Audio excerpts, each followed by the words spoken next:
গেল ২৮ ফেব্রুয়ারি ইরানে একযোগেই হামলা চালিয়েছিল ইসরায়েল যুক্তরাষ্ট্রের যৌথ বাহিনী। পরবর্তীতে দেখা গেল যুদ্ধের সব ধরনের আলোচনা সমঝোতায় একাই নেতৃত্ব দিচ্ছে যুক্তরাষ্ট্র।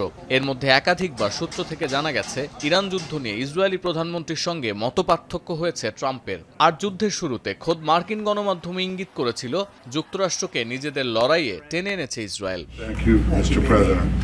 প্রায় ৩ মাস পর এসে দেখা যাচ্ছে অন্তত জ্বালানির বাজার স্থিতিশীল করতে ইরান যুদ্ধের অবসান চায় পশ্চিমা বিশ্ব। যুক্তরাষ্ট্রও চায় না এই যুদ্ধ দীর্ঘায়িত হোক। এখন প্রশ্ন উঠছে, যুক্তরাষ্ট্র এই সংঘাত থেকে বের হয়ে গেলে ইসরায়েল হাঁটবে কোন পথে?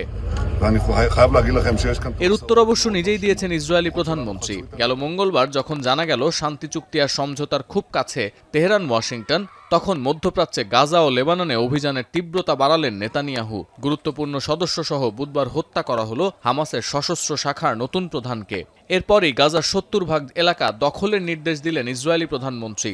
সঙ্গে সঙ্গে পশ্চিম তীরেও বেদুইন জাতীয় স্থানীয়দের ওপর চড়াও হলো ইসরায়েলের বসতি স্থাপনকারীরা। হামাস নির্মূলের নামে যুদ্ধবিরতির মধ্যেই তাণ্ডব শুরু করল আইডিএফ।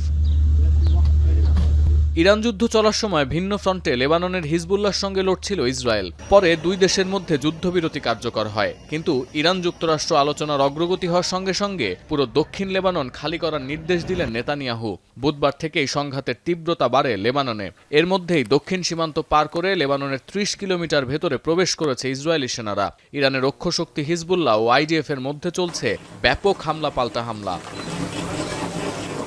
গেল এপ্রিলে দ্য ওয়াল স্ট্রিট জার্নাল একটি প্রতিবেদনে দাবি করে, একবার যুদ্ধ বন্ধ করলে আর ক্ষমতায় থাকতে পারবেন না নেতানিয়াহু। তাই যে কোনো মূল্যে মধ্যপ্রাচ্যে ইরানের প্রক্সি বাহিনীর বিরুদ্ধে সংঘাত চালিয়ে যাচ্ছেন তিনি।